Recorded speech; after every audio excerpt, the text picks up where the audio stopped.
to win. Dutton would talk about woke mind virus and universities being woke this, woke that. Had a very similar sound to it as the kind of Trumpian campaign. And as Trump started to attack Australia, the Labour Party, which is currently the party in power in Australia, led by Anthony Albanese, they started surging ahead. So now look, I'm not like always saying the polls are always right. I'm just giving you the most up-to-date data, and I think our Australian viewers would agree with the most up-to-date data. The expectation now in the Australian election, which is May 3rd, so it's coming up pretty soon. Advanced polling is open in Australia as well, with I think 1.3, 1.5 million people, record-setting early voter turnout in Australia as well, the same way there was record-setting early voter turnout in Canada.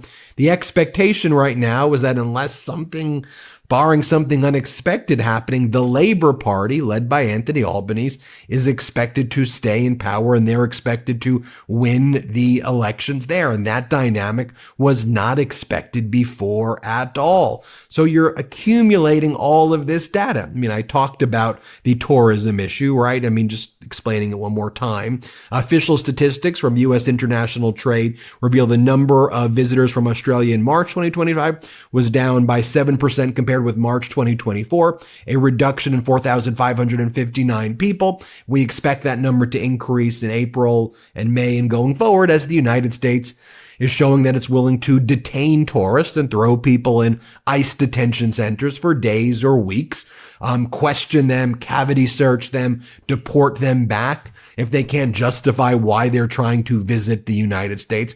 Horrific things are happening. And of course, people see that Donald Trump is not following due process, sending migrants to concentration camps in El Salvador. So not exactly alluring for people to travel to the United States when that's going on.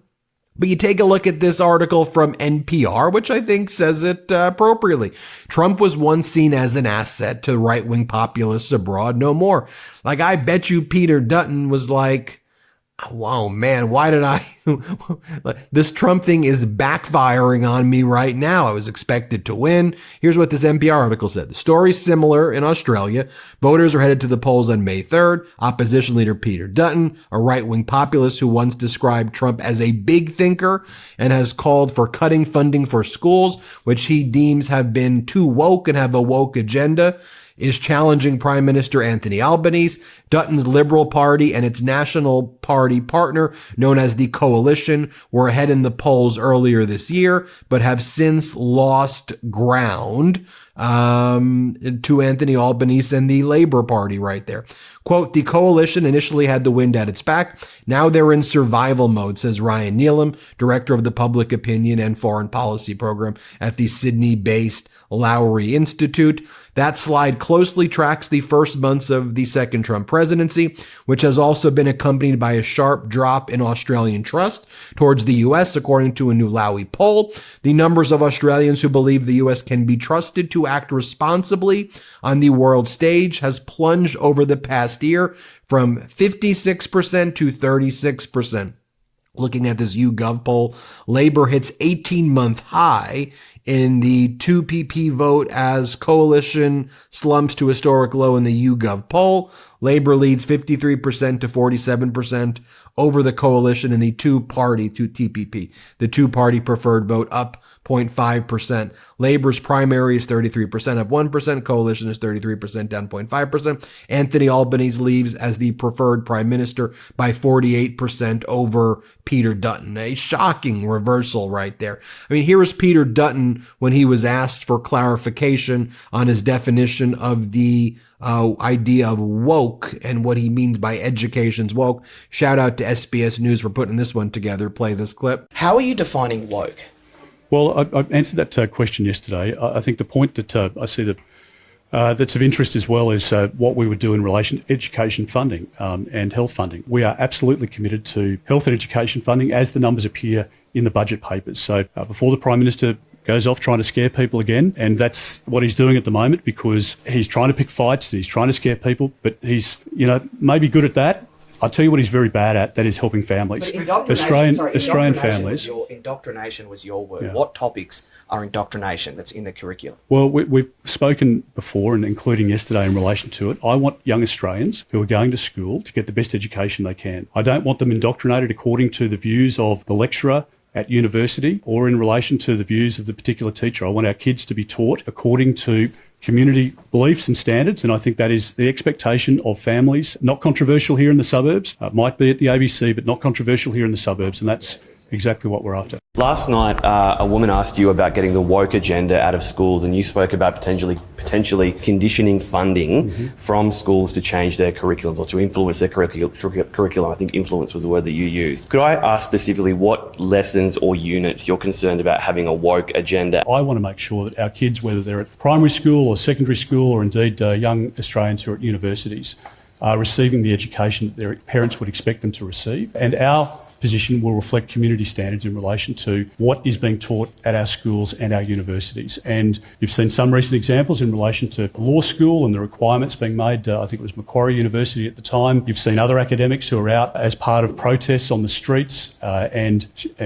teachers similarly. That's being translated into the classroom. That's not something I support. I support young Australians being able to think freely, being able to assess what's before them and not being told and indoctrinated with something that is the agenda of others. Then you contrast that to Australia's current Prime Minister of the Labour Party, Anthony Albanese. Their Labour parties would be more equivalent to like the Liberal Party in Canada, and the Liberal Party in Australia, if we're making comparisons, although not always direct, would be more like the Conservative Party of Pierre Poilievre. I know it's confusing, but whatever.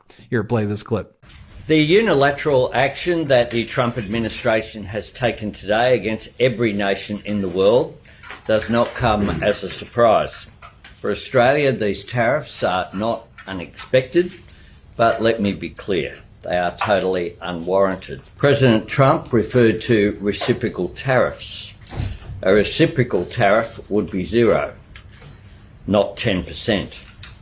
The administration's tariffs have no basis in logic, and they go against the basis of our two nations partnership. This is not the act of a friend. You know, I want to give a shout out also to the former Prime Minister and current ambassador to the United States, former Prime Minister of Australia, Kevin Rudd, also from the Labour Party. He gave this interview a few months ago, maybe a month ago or so, where he was asked on Australian News about the communications with the Trump regime and how they were going. This was before Trump's tariffs on the world, just to give you context of when this interview was. And I just like that it's deliberate.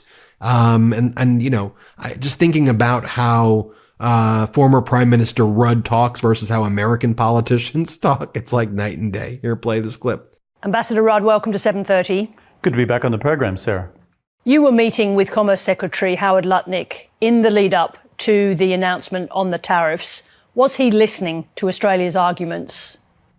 Well, I think it's really important, Sarah, just to step back a little bit and understand that the America we're dealing with since the 20th of January is a vastly different America from the past, and in fact, significantly different from the period of Trump 1.0, the first Trump administration.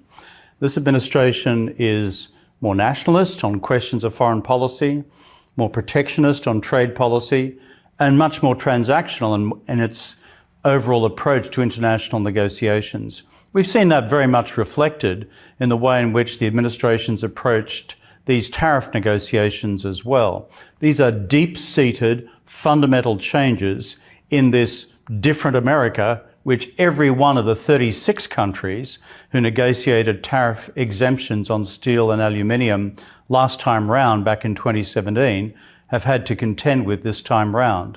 You're right to say that with Secretary Lutnick, I've had considerable and ongoing discussions right through the end of last week, and in fact starting a little earlier than that, and through into the early days of this week. These have been straightforward, hard, direct, and I think the Secretary understands full well Australia's negotiating position, which is we are long-standing free trade partners with the United States. We impose zero tariffs against any American export. We've never had a trade surplus with America. And on top of that, America has a 2-to-1 surplus against us. Those arguments, at this stage at least, have not prevailed. And look, I even want to give a shout out to